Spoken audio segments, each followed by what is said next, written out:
Hola, ¿qué tal amigos del canal? Nostromo1138, nuevo vídeo. En este caso tenemos reseña de nuevo de una película. Hablaremos de la última de los cazafantasmas. Cazafantasmas, el Imperio Helado. Película que está dirigida por Jill Kennan, que ya actuó como guionista en la anterior película de los cazafantasmas, la de Cazafantasmas Más Allá, del 2021. Que le recordamos así como director. A mí las que más me suenan son la de Embers, una ciudad perdida, una especie de película de ciencia ficción así distópica, con su toque steampunk, que no estaba nada mal. Tenía una película de animación que se llamaba Monster House, que tampoco estaba mal, porque la verdad es que era cuando tocaba la parte de terror, tenía así momentos de terror que molaba mucho. Para los peques no tanto, pero era bastante disfrutona. Y luego fue también el artífice de un desastre de película, como fue el remake de Poltergeist. Bueno, son los remakes innecesarios que se hacen de vez en cuando, pero bueno.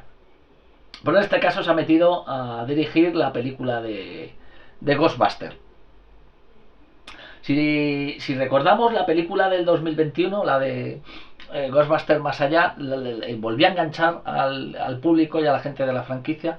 Anteriormente había sido esa versión de esa especie de reboot de Ghostbusters, pero que cambiaron a los personajes, y todos los personajes eran femeninos, que fue un absoluto desastre. Que no es que fuera un desastre porque fueran los personajes femeninos, porque hay que recordar que además la jugada que intentaron hacer era algo parecido a lo que se hizo en el primer Ghostbuster original de 1984. Coger a actrices que eran humoristas, sobre todo del Saturday Night Live, como pasaba con el elenco original. Pero lo que pasa es que lo que no funcionaba era la historia en sí, el guión en sí la verdad es que era un auténtico desastre. Sobre todo porque parecían como sketches de un programa de humor. Entonces había algunas cosas que sí funcionaban bien, otras que no funcionaban, pero como su conjunto como película no terminaba de funcionar. Y la verdad es que no se entendía muy bien por qué pasar de lo que eran los cazafantasmas originales. No tenía así en principio mucho sentido, pero bueno. La película fue un fracaso tanto en taquilla como en crítica. Aunque hace poquito la he vuelto a ver, he aprovechado con el estreno de esta película y me he visto todas las de los cazafantasmas, incluido la de esta versión, que además existe una versión ampliada que la verdad es que mejora un poquito. Tampoco que sea para tirar cohetes, pero bueno, parece que la historia cuaja un poquillo mejor. Y en este caso es muy curioso, con este cazafantasmas les pasa algo parecido a lo que pasó a los cazafantasmas originales con la 2. Porque ese cazafantasmas Más Allá nos gustó mucho, tocaba ese lado nostálgico que estaba muy bien, pero había una historia que contar. La historia estaba chula, los personajes todos ellos funcionaban muy bien, sobre todo el trío más joven, ¿vale? Con especial atención al personaje de Phoebe Spengler, que estaba genial como lo hacía, luego con su hermano Trevor y ese compañero de colegio que es Podcast. Y los tres funcionaban muy bien. Eran tres personajes que encajaban perfectamente, casi parecía que estabas viendo a los cazafantasmas originales en su versión más joven. Y luego aparte estaba también bastante bien encajado el que aparecieran los personajes originales con un momento muy chulo hacia el final. Entonces todo eso encajaba muy bien. Además fue una película que tuvo muy buenas críticas y además funcionó muy bien porque tampoco fue un producto especialmente caro. No recuerdo ahora exactamente, pero vamos, rondaría los 60 millones, una cosa así. El presupuesto que tenía la película y la factura que tenía la película era muy chula porque no lo aparentaba que tenía mucho más dinero. Y también era muy deudor de ese estilo de los años 80 que encajaba muy bien con esta historia. ¿Qué es lo que nos encontramos con este Ghostbuster? Pues que todo eso que funcionaba tan bien en los cazafantasmas Más Allá, aquí no termina de funcionar muy bien. Son unas decisiones que no termino de comprender, sinceramente. La primera que no comprendo, si esos tres personajes funcionaban muy bien juntos, aquí, ¿por qué los dispersas? Porque cada uno sigue un rumbo diferente. O sea, hay muy poquito momento donde les veamos a los tres juntos como cazafantasma. Entonces no tiene ningún sentido. Si te funcionaban muy bien los tres personajes, ¿por qué has hecho eso? Pero ya no solo es que los disperses, sino para provocar todavía mayor dispersión, nos encontramos una película donde hay un porrón de personajes que todos ellos acaban como cazafantasmas. Aquí no sé si al final salen 11 o 12 cazafantasmas, pero son personajes que la verdad dices tú, es que si los quitas, la película, en lo que es el argumento en sí, se va a quedar exactamente igual. Da igual que estén que no estén, pero los has metido ahí y es para hacer una serie de chistes o para hacer el tocarte la parte más nostálgica con algún detallito, pero aquí se nota que no les funciona tan bien, está muy metido de una manera muy forzada. Entonces, al final lo que estás haciendo es que va pasando metraje de la película y no vemos a esos personajes, sobre todo a esos tres personajes principales, que encajen bien. Parece casi prácticamente la inmensa mayoría de los personajes que salen es un poco más que un cameo. Un poquito más, sí, pero poco más. Entonces es una pena, me parece que es un desperdicio. Te sobraban personajes y todo eso que hacen esos personajes se lo deberías de haber metido al resto del elenco original de la anterior película y les habrías dado más protagonismo. Aquí el hermano Trevor está prácticamente desaparecido. O sea, es la excusa para que salga el moquete. Básicamente, el podcast tiene poquísimo papel. Bill Murray, como Peter Beckman, sale un par de veces y poco más. Entonces, sí es verdad que la que se va a llevar más protagonismo es el personaje de Phoebe Spengler, pero además, de nuevo, para volver a dispersar más todavía la historia, la parte que le toca es que, sinceramente, es la que menos me funciona. Una relación que van a tener con una fantasma no me funciona absolutamente para nada y no lo entiendo además. O sea, es para volver además a sacar el típico rollo de chica con 14 años que parece que es rebelde, que no le entiende a sus padres, que tal y que cual. Me han contado 200.000 veces y no pintan nada. Y lo que has hecho ha sido separarles tanto del personaje de su hermano y sobre todo de podcast, que funcionaban muy bien juntos, para nada. La verdad es que sencillamente para nada. Entonces es una película muy dispersa. El guión es justito, pero justito. Plagado de muchos chistes fáciles, que algunos pueden funcionar, otros no, pero vamos, la inmensa mayoría son muy tontorrones, pero muy tontorrones. Dan Aykroyd sí que tiene aquí un poquito más de papel, que bola, pero como al final tampoco es que eso desencadene en algo espectacular y tal, es que para eso es una película que teniéndolo todo, teniendo todos los condimentos, se han pasado, son como si hubieran hecho una mega paella de echarle 200.000 cosas que aquella al final ya ni es paella ni es nada. Entonces les ha pasado un poquito de esto. Hay que decir, yo fui con mis críos, además nos lo pasamos muy bien porque fuimos al cine Redux en Torrijos, que de nuevo, allí con José Luis, el dueño de este cine y su familia, hacen siempre un montón de historias para promocionar y hace que la gente vaya al cine, porque el tío hace unos fan events allí chulísimos. Ya estuvimos con él en el estreno de Dragones y Mazmorras y moló un montón. Además, podías ir allí disfrazado de algún personaje y en este caso igual fuimos vestidos de cazafantasmas con los críos y la verdad es que nos lo pasamos muy bien. Mis dos críos, los más pequeños, tanto la mediana de 10 años y el más pequeño de 8 años, aguantaron bastante bien la película, ¿vale? A mí eso me da una buena medida de qué tal funciona la película. Entonces, en ese sentido, como película, pues para llevar a los chavales, si tenéis chavalines y que estén un rato entretenidos y tal, pues van a estar entretenidos, ¿vale? No pasa nada, se lo van a pasar bien, pues bueno, pues es una manera de que estén entretenidos y bueno, pues es llevarles al cine, que eso siempre viene bien. Ahora, todo esto que os estoy comentando es más desde el punto de vista ya del más friki, ¿vale? Sobre todo de los que disfrutamos, de los que somos de la quinta del 84, que disfrutamos la primera cazafantasmas. Entonces la película cumple como entretenimiento, así para vacaciones, lo cumple, pero ya. Y ya está. Que luego si lo piensas, el cazafantasmas original de 1984 también es una película de entretenimiento puro y duro, no buscaba nada más. Lo que pasa es que estaba tan bien hecha, estaban los elementos tan bien coordinados y tan bien ejecutados, que la película al final se convirtió en algo mucho más grande de lo que incluso ellos mismos se esperaban. A mí eso me recuerda mucho a lo que pasó con la Guerra de las Galaxias de George Lucas, la primera película. Es un guión que en principio parece que es tremendamente simple, pero es tremendamente efectivo. Pero eso no significa que no esté trabajado, porque de hecho no ha vuelto a haber una saga galáctica de este tipo de aventuras y que funcionara tan bien y que consiguiera lo que consiguió esa saga de Star Wars. Entonces, no es tan simple como parece, está más currado de lo que parece. Parece simple, pero de luego no lo es. Y con ese primer cazafantasmas pasó igual.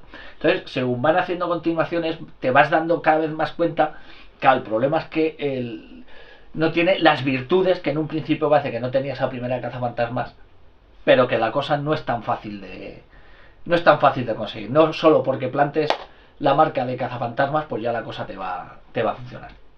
Entonces, en este sentido, cuentan con mayor presupuesto, ya rondan los 100 millones de... Rondan no, son 100 millones de presupuesto lo que ha tenido, pero en el fondo si la comparas con la del 2021, con la de Cazafantasmas Más Allá, no te resulta especialmente más espectacular. A mí otra de las virtudes que tenía esa anterior película es que con un presupuesto para los estándares de Hollywood, que no era muy alto, consiguieron que la factura fuera más que notable. Visualmente era súper atractiva y daba sensación de ser una superproducción con mucho más dinero de lo que en realidad tenía. Entonces es un perfecto ejemplo de esto. Ha pasado en muchas continuaciones de las películas, que aunque les enchufes más dinero, pero más dinero, más medios a veces no significa mejor producto. Ya os digo, aquí sobre todo es un problema de guión. El guión da sensación de que está muy poco currado, muy poco, muy poco, muy poco. Es una sucesión igual, como pasaba con el de los cazafantasmas que anteriormente he dicho, el de las chicas. Son sucesión de gags y de rollito nostálgico para que aparezca no sé quién, aparece no sé cuánto, mira, ahora están aquí, ahora están otra vez acá, que nos recuerda tal. Entonces, lo de la nostalgia es que también es un arma de doble filo, porque tiene que estar todo comedido. O sea, lo que no puede pasar es que al final me llenes tanto de cosas nostálgicas que dices, bueno, es que para esto pues me veo la original y ya está.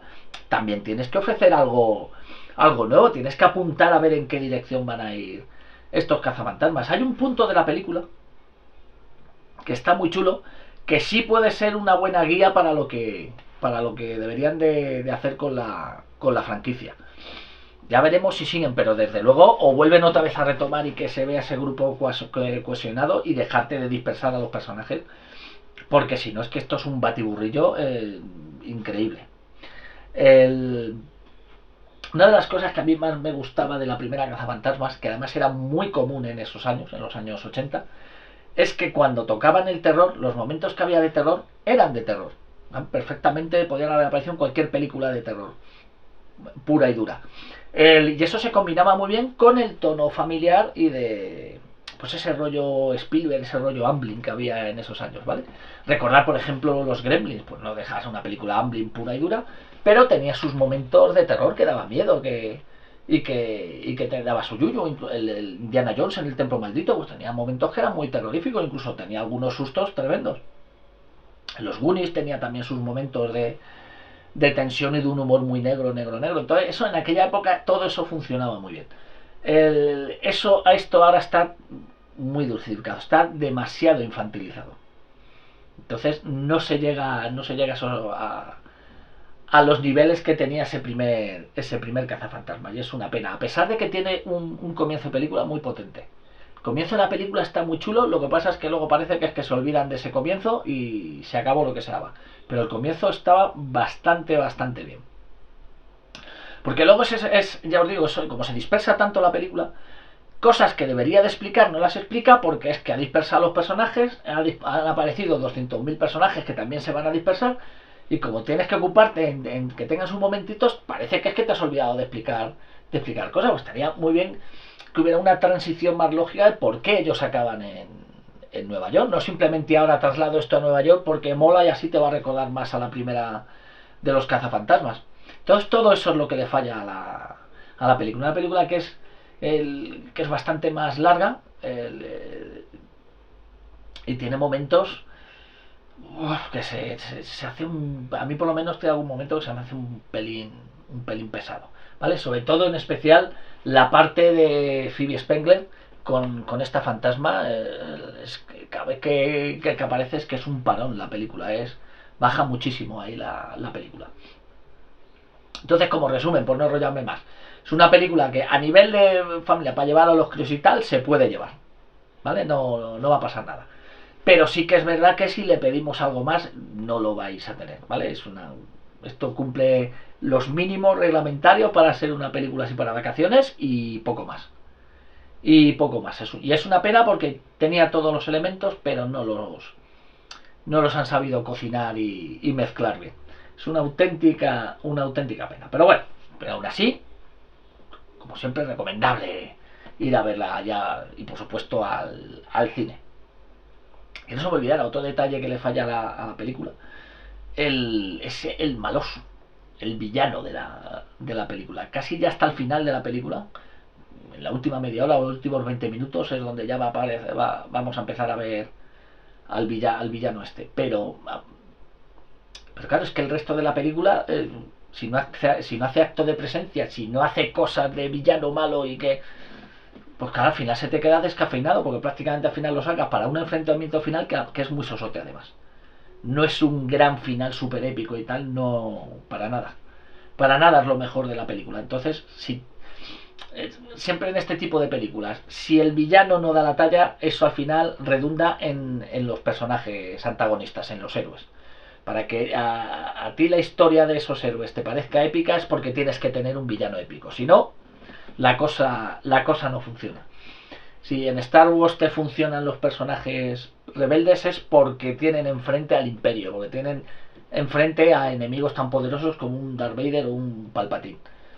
Entonces, eso sí te va a crear tensión y sí te va a meter en la historia. Pero si el villano es de cachondeo de mermelada, como les pasó con la última trilogía, pues si no está a la altura el villano, evidentemente eso va a afectar a lo que es la historia de los rebeldes. Y en este caso pasa igual. Tienes que sacarlo mucho antes y además que se vea haciendo cosas pues de villano, como tiene que ser.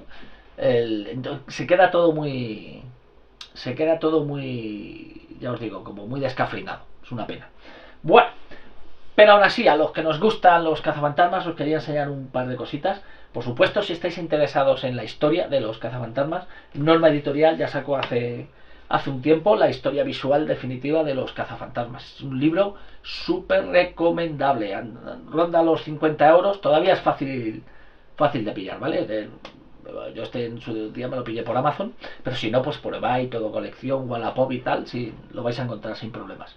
Y está muy chulo, cuenta cantidad de anécdotas, te da cantidad de información y en su apartado gráfico mola un montón, sobre todo a los que os guste el, el verle las tripas a la película, ver cómo lo han hecho. Tiene unas fotografías y unos diseños chulísimos, chulísimos.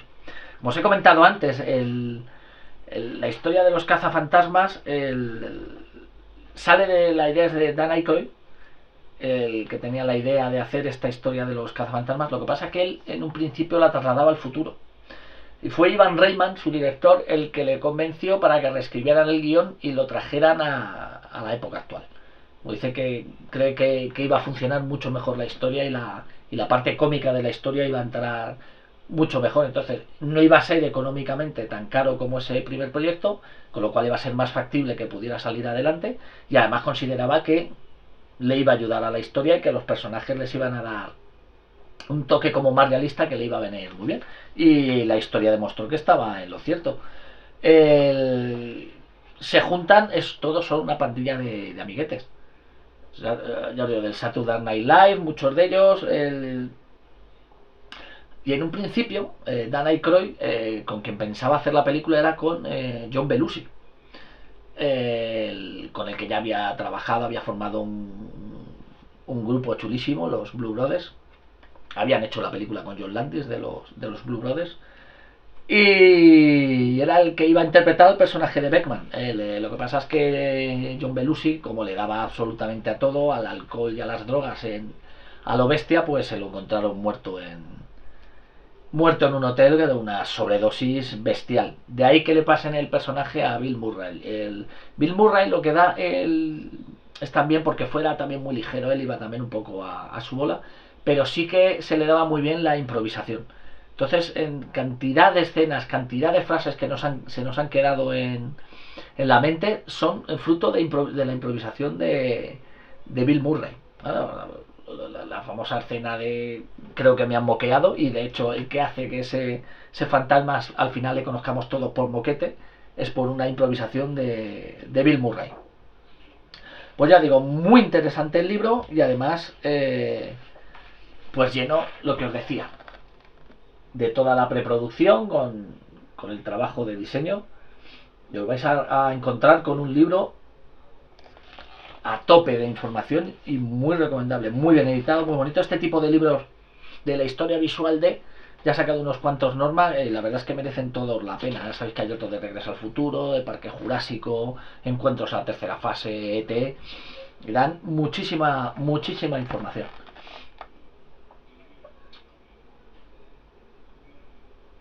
Y gustándote eso, el saber cómo se han hecho los efectos especiales, cómo se va llegando a ese... A mí me gusta mucho cuando ver los diseños cómo van poco a poco aproximándose a lo que va a ser el diseño definitivo. Mira, por ejemplo, aquí a los que os guste hacer la recreación de los trajes, pues detallitos ahí del traje de los cazafantasmas.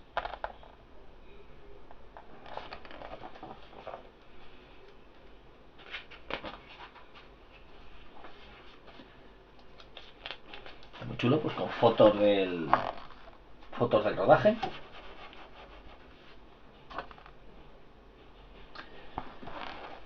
En la que se nota que son todos compañeros. Esto es muy curioso.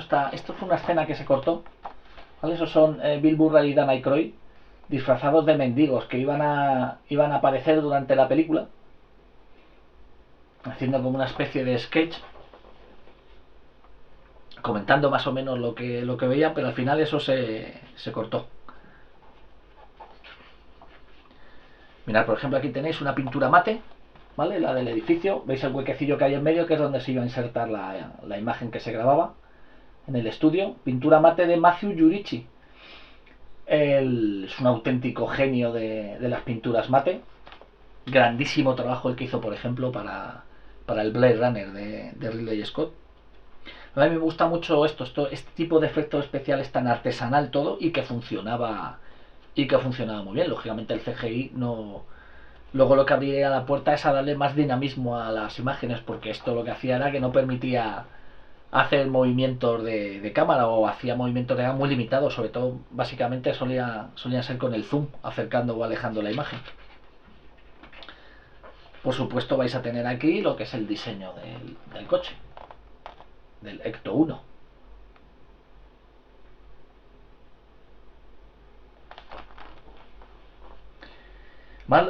En lo que os comentaba antes, en su simplicidad, pero en realidad lo que hay es un trabajazo bestial.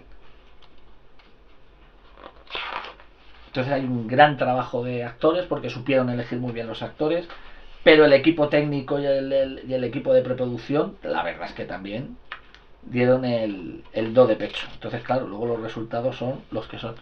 Estos pequeños detallitos aquí, como storyboards, que a mí me gustan mucho.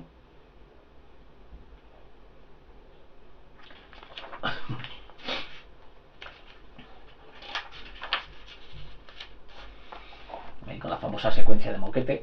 Es muy curioso porque el diseño de este fantasma de moquete en realidad es un homenaje precisamente a John Belushi.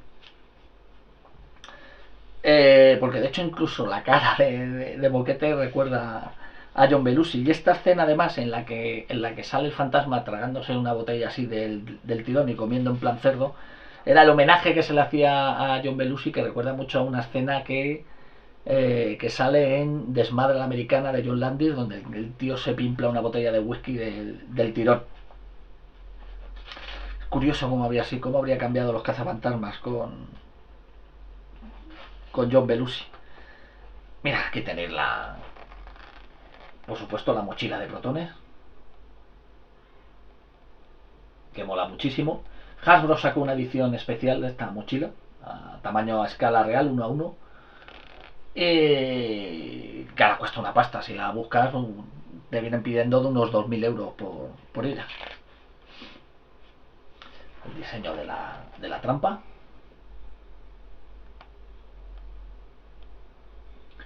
¿Que ves lo que os comentaba en principio? Pues pueden parecer diseños sencillos, pero son diseños que se nos han quedado a todos en la mente.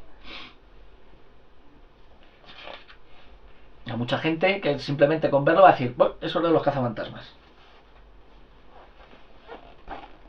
Más trabajo de diseño.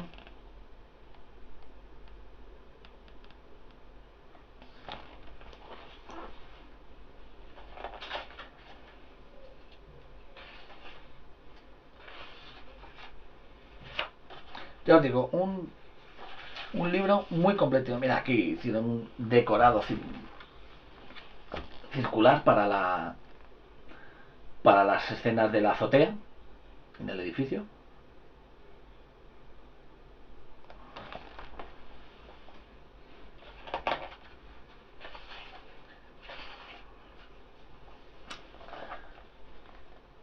La fantasma que sale al principio, una escena chulísima, la que sale en la biblioteca, que la tendremos de vuelta en esta última película, pero ya os digo que es una escena que simplemente es sacarla por sacar, por decir, ah, mira qué chulo la biblioteca, pero si la quitas no pasa absolutamente nada. Mira, aquí tenemos storyboard y más detalle del fantasma de la biblioteca, y las caras que tenéis aquí abajo están dibujadas por Bernie Wrightson, que también intervino en el diseño de la película.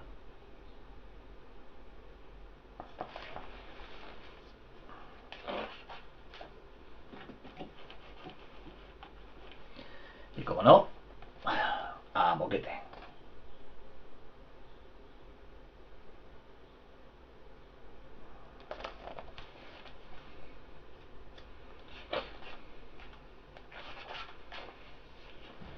Esto es lo que me gusta a mí, lo que es el proceso del diseño del personaje, cómo va avanzando, de lo que empieza a lo que termina.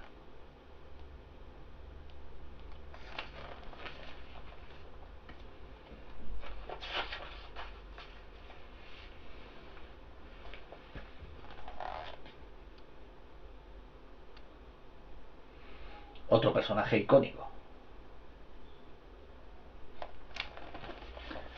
Maravilloso personaje.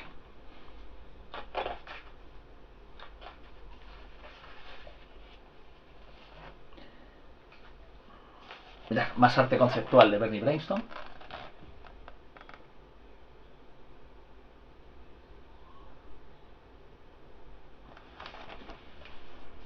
Grandísimo ilustrador y dibujante de cómics.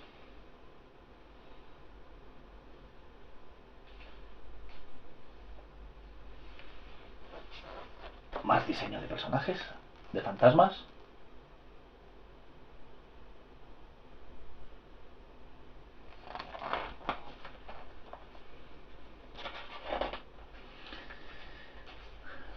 Y por supuesto los perros, que molan un montón, era de mis personajes favoritos en la película. Estaban hechos o por stop motion o por animatrónicos. Trabajo bestial. Mirad lo que os comentaba. Estos son los primeros comienzos de los diseños de los perros.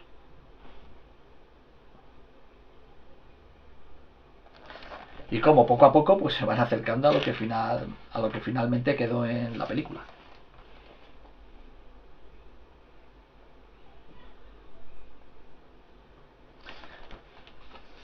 Que es lo que más me gusta, ya os digo, de estos libros, es ver ese proceso. Me encanta. Mira, aquí ya están en lo que es el proceso final, en el rodaje.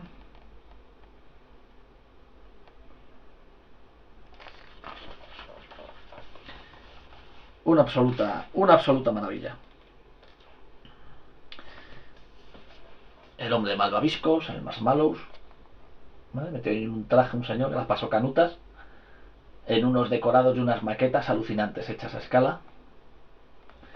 Un trabajo de maquetas esta película absolutamente bestial, y además queda en la película genial. A día de hoy la veis y sigue funcionando muy bien.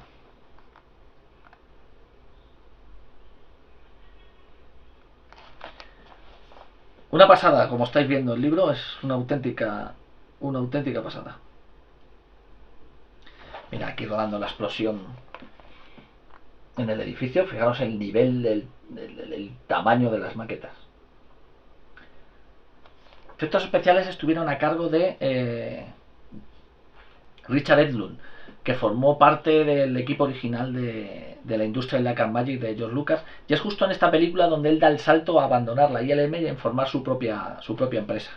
Entonces también es verdad que se llevó a bastante gente de la ILM. Los efectos son buenísimos, un trabajo bestial. Luego, curiosamente, en la segunda parte de los cazafantasmas, los efectos especiales sí estarían hechos por la Industrial Light and Magic, manejando el cotarro otro de los grandes de la ILM, como es Dennis Muren, que entre otras cosas fue el responsable de ese cambio de dirección de la industria de Light and Magic a los efectos digitales, ¿vale? Con su grandísimo trabajo para Parque Jurásico.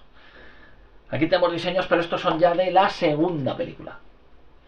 Entre la primera y la segunda película, si no recuerdo mal, transcurren unos 5 años. La franquicia sigue funcionando bien porque hay una, por supuesto se mantienen los juguetes y tal, y sobre todo porque hay una serie de animación. Pero esa serie de animación lo que hace es que provoca el cambio de tono entre la primera y la segunda película. Entonces se nota muchísimo. La segunda película es muchísimo, tiene un tono muchísimo más infantil. Toda esa parte que os decía que funcionaba muy bien de género, de cuando eran los momentos de terror, en esto se nota que es muchísimo más suave, y sin embargo lo que aumenta sí es la parte de comicidad de la película. Mirad que tenéis el diseño del coche para la segunda parte.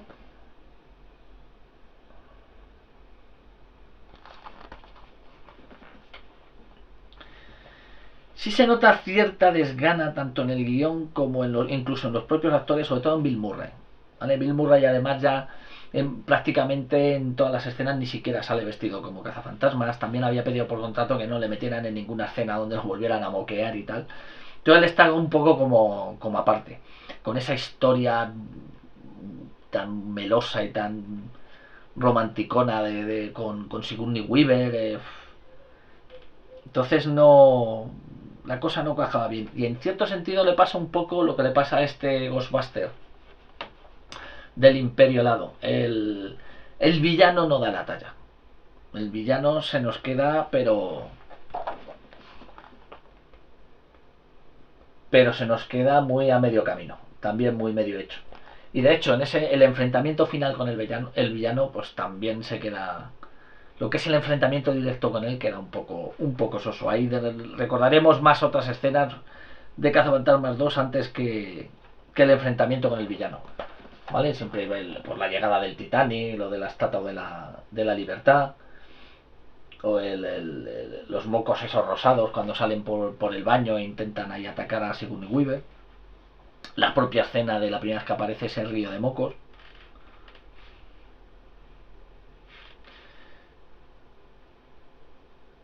Incluso ya las apariciones de los fantasmas pues muchas veces son como esto, una especie aquí de Mary Poppins, que se aleja muchísimo del carácter más de terror que tenía esa primera película. Si acaso como mucho pues destacar lo que eran los fantasmas que salen en el juzgado, pero poco más. Pero en general se le nota, el tono es muchísimo más ligero. Vale, más diseño aquí de producción, de toda la parte de la estación subterránea abandonada donde corre el río ese de mocos rosas.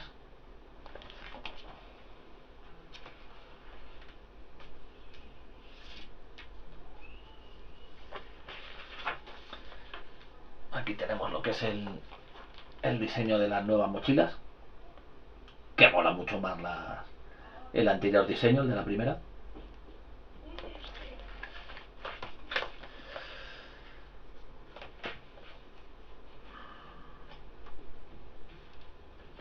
Y como no, pues apareció ya también Moquete, que ya se había convertido en un personaje icónico y que sobre todo gracias a la serie de dibujos animados. La película funcionó peor, sobre todo porque se notaba por ese tono tan ligero, y no recibió tan buenas críticas ni le funcionó tan bien en taquilla. Era ahí la maqueta tan chula del Titanic. Entonces es una pena. La verdad es que al final quedó una cosa ahí a medio camino. Aquí las escenas de la estatua de la muerte, perdón, de la estatua de la muerte, de la estatua de la libertad, ¿vale? De nuevo, eso sí, el nivel, el tamaño de maquetas con el que trabajaban.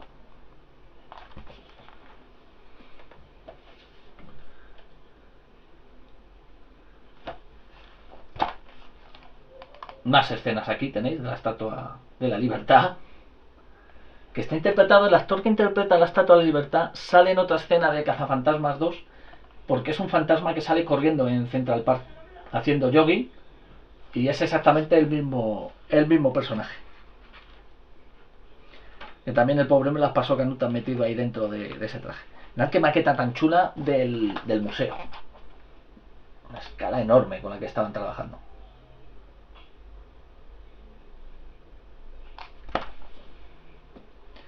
Ya os digo, toda la parte de efectos especiales realizada por la ILM junto con Dennis Muren. Los cazafantasmas, también habla el libro, los auténticos cazafantasmas, que es como conoceríamos a la serie de animación, pues también nos trae aquí este libro la parte de los dibujos animados. Y ya os digo, el gran responsable de que el tono de las películas bajara y se hiciera un poquito más infantil. El regreso de los cazafantasmas. En ese sentido, la verdad es que el libro es bastante... toca un montón de palos y es muy completo, muy completo, muy completo. Los videojuegos de los cazafantasmas, ya convertido esto en una franquicia en toda regla, pues evidentemente juguetes, videojuegos, dibujos, libros, cómics,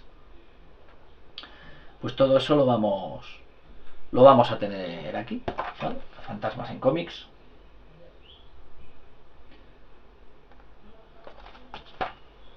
Entonces es un libro muy, muy, muy completo, pero muy completo, muy completo. Y por supuesto, los juguetes, como no podía ser de otra manera. Ya sabéis lo que pasa con los juguetes, si tenéis juguete de esa época, conservarlos y guardarlos porque se convierten rápidamente en pieza de colección. Como por ejemplo la línea de Lego. Pues como veis, un libro muy recomendable, la historia visual definitiva de los cazafantasmas. Más que recomendable, cargadísimo de información y cargadísimo de diseño de producción. Si queréis todavía más que en este libro, meteros más en el mundo de los efectos especiales de los cazafantasmas, de la primera película, tenéis esta revista que yo la he recomendado alguna que otra vez, ¿vale? Que se llama Cinefex. Está en inglés, eso sí. Maravillosa revista de efectos especiales. Y en este caso, su número 17 habla de los cazafantasmas, la del 84, junto con The Last Starfighter, el último Starfighter, con estos diseños maravillosos de Ron Cobb.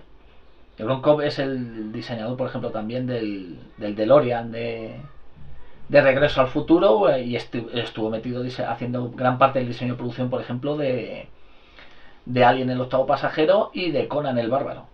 Tenéis en el canal un vídeo sobre Ron Cobb, de un libro que han sacado con todos sus diseños, que os lo recomiendo muchísimo, es una maravilla. Y en este número pues os van a destripar lo que son todos los efectos especiales, con todo ese maravilloso trabajo que realizó la empresa de efectos especiales, que es una auténtica pasada.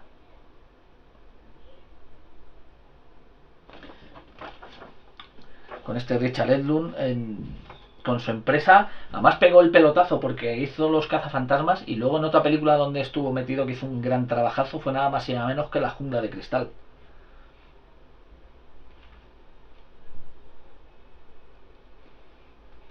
Entonces ya os digo que hay muchísima información. Aquí sí que os destripa absolutamente todos los efectos especiales.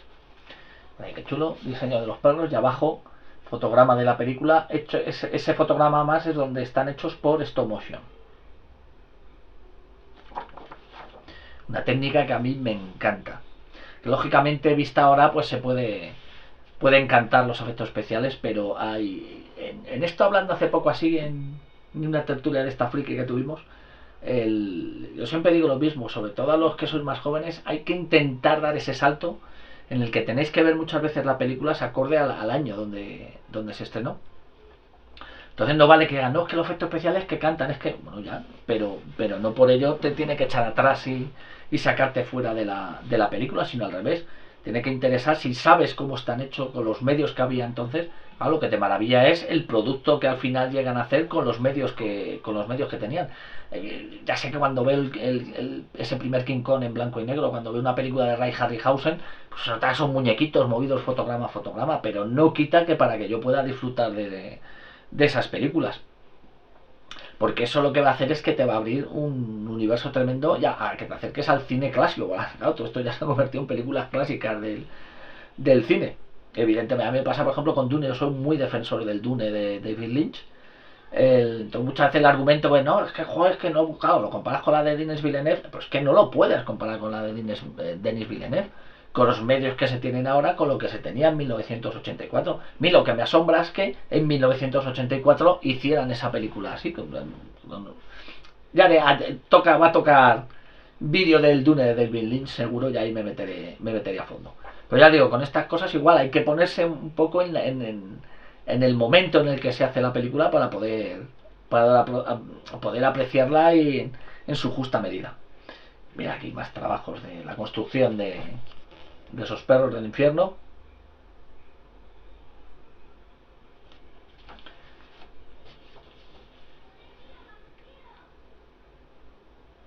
Porque, por ejemplo, con Star Wars, e incluso viendo cada alguno, la Guerra de las Galaxias está hiper mega retocada por George Lucas. Le ha pegado varios repasos y además arreglando los efectos especiales. A mí me encantaría tener una copia de la Guerra de las Galaxias tal cual la vimos estrenada en cine. Pero muchos os sorprenderíais porque, ostras, como algunos efectos especiales que ya cantan lo suyo, pero eso no le quita encanto y el gran trabajazo y la bestialidad que hicieron en aquella época. Además, un director jovencito, muy joven, para hacer esa película. Mirad, aquí tenéis, esta foto es Matthew Yurichi, al que os he comentado antes, haciendo esa pintura mate, un auténtico genio.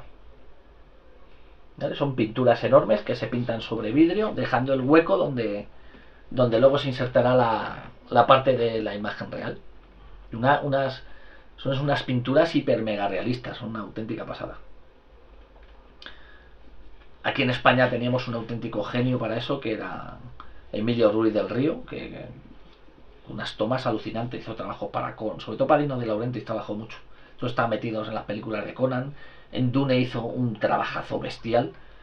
Lo que pasa es que, a diferencia de otros especialistas en efectos especiales, él sus trabajos los hacía delante de la cámara. Él hacía pinturas o construía maquetas a tamaños gigantescos, utilizando y falseando la perspectiva para que te diera la sensación de que todo lo que ves en pantalla estaba ahí, pero se hacía colocándolo todo ese trabajo delante de la cámara directamente. No se utilizaba luego fotomontaje.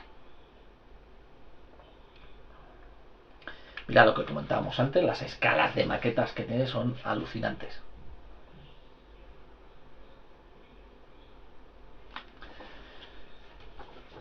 Entonces está chulísimo. Esta revista es que es una maravilla. Sobre todo lo que es... mirad, qué pasada. Más arriba está el fotograma original y es que no da el cante para nada. Que está hecho con maquetas y con un señor disfrazado pisoteando coches de juguetes. Un trabajo increíble. Mirad.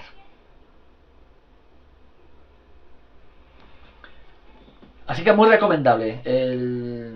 Si os gustan este tipo Si os gustan los efectos especiales, esta revista Cinefex es una auténtica pasada. Hay números absolutamente maravillosos. Este no es todavía difícil de conseguir, ¿vale? Por eBay yo creo que es la mejor manera de conseguirlo, y no especialmente caro. Hay números que sí se suben un poquito a la parra.